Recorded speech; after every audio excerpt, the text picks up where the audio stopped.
Air Urdu का नाजरीन अस्सलाम वालेकुम। दोस्तों आज हम वाकया बयान करने वाले हैं जुल्फकार अली भुट्टो की मौत का। अप्रैल 1979 को जुल्फकार अली भुट्टो को रात 2 बजे रावलपिंडी की सेंट्रल जेल में फांसी पर लटका दिया गया। इनको रावलपिंडी के जनाने हिस्से में एक 7 बाई 10 फुट की कोठड़ी में कैद किया गया था। भुट्टो को एक पलंग, गदा, छोटी सी मेज और एक शेल्फ दी गई थी। बगल में एक छोटी सी कोठड़ी थी जहाँ पर एक कैदी इनके लिए खाना बनाता था। हर 10 दिन के बाद कैदी बदल दिया जाता ताकि इसे भुट्टो पर दया न आ जाए। कभी कभी भुट्टो के दोस्त और दांतों के मशहूर डॉक्टर न्याजी इनके लिए खाना भेजता था। भुट्टो की जिंदगी पर किताब लिखने वाले मुसन्निफ सुलेमान नासिर, जिनका बाद में कत्ल कर दिया गया, अपनी किताब भुट्टो में लिखते हैं कि पहले दिन जब भुट्टो बैतुल खला जाते थे वहाँ पर भी इनके साथ एक सिक्योरिटी गार्ड भेजा जाता था जो कि इनकी निगरानी करता था। भुट्टो को ये बात इतनी नापसंद थी कि इन्होंने खाना बंद कर दिया था ताकि इन्हें बैतुल खला जाने की जरूरत ही ना पड़े। कुछ दिन बाद इस तरह की सख्त निगरानी बंद कर दी गई थी और इनके लिए कोठड़ी के बाहर एक अलग बैतुल खला बना दिया गया था। भुट्टो को जेल के अंदर पढ़ने की आजादी थी।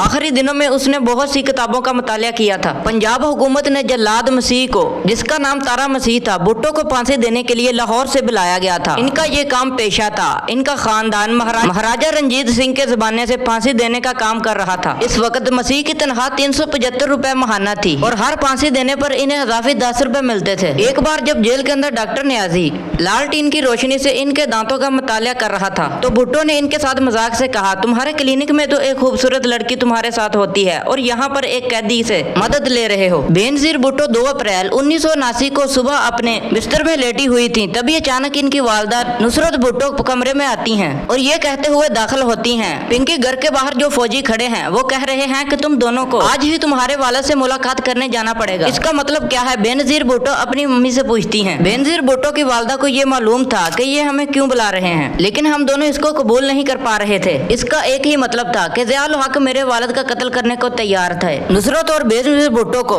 एक कार में रावलपिंडी जेल में लाया गया। तलाशी के बाद इन्हें भुट्टो के सामने ले जाया गया। इनके दरमियान 5 फुट की दूरी थी। बेनजीर भुट्टो लिखती हैं, मेरे वालिद ने पूछा था कि घर वालों से मुलाकात के लिए मुझे कितना टाइम दिया गया है। जवाब आया आधा घंटा। मेरे वालिद ने कहा लेकिन जेल कवानीन के मुताबिक फांसी से पहले खानदानों वालों से मुलाकात के लिए 1 घंटा मिलता है। लेकिन एहलकार ने जवाब दिया, मुझे ऐसी ही हिदायत दी गई है, आपको सिर्फ आधा घंटा दिया जाए। वो जमीन पर एक गद्दे पर बैठे थे क्योंकि फांसी से पहले इनकी मेज कुर्सी वगैरह हटा दी गई थी। बेनजीर मजीद लिखती हैं कि इन्होंने मेरी लाई हुई किताबें और मैगजीन मुझे वापस कर दी। मेरे वालिद ने मुझसे कहा था मैं नहीं चाहता कि मेरे मरने के बाद वो इन्हें हाथ लगाएं। इन्होंने मुझे इनके वकील के दिए हुए कुछ सगार भी वापस किए। वो कह रहे थे कि शाम के लिए मैंने एक सगार वापस रख लिया है। इन्होंने शाल में और कोलून की एक शीशी भी अपने पास रखी थी। वो मुझे अपनी शादी की अंगूठी दे रहे थे लेकिन मेरी वालदा ने इन्हें रोक दिया। इस पर इन्होंने कहा अभी तो मैं जिंदा हूँ और पहन लेता हूँ, लेकिन बाद में इसे बेनजीर को दे दिया जाए। थोड़ी देर के बाद जेलर ने आकर मुलाकात का टाइम खत्म कर दिया। बेनजीर ने कहा कोठड़ी को खोलिए, मैं अपने वालिद को गले लगाना चाहती हूँ, लेकिन जेलर ने इसकी इजाजत नहीं दी। बेनजीर मजीद लिखती हैं, मैंने कहा प्लीज मेरे वालिद पाकिस्तान के मुंतखब वज़ीर आज़म है और मैं इनकी बेटी हूँ, मेरा ये हक है कि मैं अपने वालिद को गले लगा सकूँ, लेकिन जेलर ने साफ इनकार कर दिया। मैंने कहा गुड बाय पापा। मेरी वालदा ने सलाखों के दरमियान से हाथ बढ़ाकर मेरे वालिद को छूने की कोशिश की। हम दोनों तेजी से बाहर की जानब निकले। मैं चाहती थी मैं अपने वालिद को पीछे मुड़कर देखूं, लेकिन मेरी हिम्मत जवाब दे गई। जेल सुप्रिटेंडेंट यार मोहम्मद ने इन्हें काला वारंट पढ़कर सुनाया जिसे इन्होंने आराम से सुन लिया। भुट्टो ने कोठड़ी के बाहर खड़े एक गार्ड को बुलाया और कहा कि मुझे मरने से पहले ये घड़ी इसको दे दी जाए। 8:05 पर भुट्टो ने अपने बहल पर अब्दुल रहमान से काफी लाने की ख्वाहिश की। इन्होंने रहमान से कहा अगर मैं तुम्हारे साथ कोई बदसलूकी की हो तो मुझे माफ कर देना। सुप्रीम कोर्ट की जानब से इनकी रहम अपील करने के बाद इनका रेजर इसलिए वापस ले लिया गया था कि कहीं वो इसे खुदकुशी न कर ले। सुलेमान तासीर लिखते हैं कि भुट्टो ने कहा मुझे दाढ़ी बनाने की इजाजत दे दी जाए, मैं मौलवी की तरह इस दुनिया से नहीं जाना चाहता। 9:55 पर इन्होंने अपने दांतों पर बुरुश किया, चेहरा धोया और बाल बनाए। इसके बाद वो सोने चले गए। रात 1:30 बजे इन्होंने भुट्टो को उठाया। वो हल्के बादामी रंग के शलवार कमीज में पहने हुए थे। जेल अहलकारों ने कपड़े तब्दील करने पर जोर नहीं दिया। जब सिक्योरिटी अहलकारों ने इनके हाथ पांव बांधने की कोशिश की तो इन्होंने इनकी मुखालफत की, लेकिन इनको जबरदस्ती बांध दिया गया। इसके बाद इन्हें एक स्ट्रेचर पर लटा दिया गया और 40 गज की दूरी पर फांसी के फंदे पर ले जाया गया। सुलेमान तसीर मजीद लिखते हैं, इसके बाद भुट्टो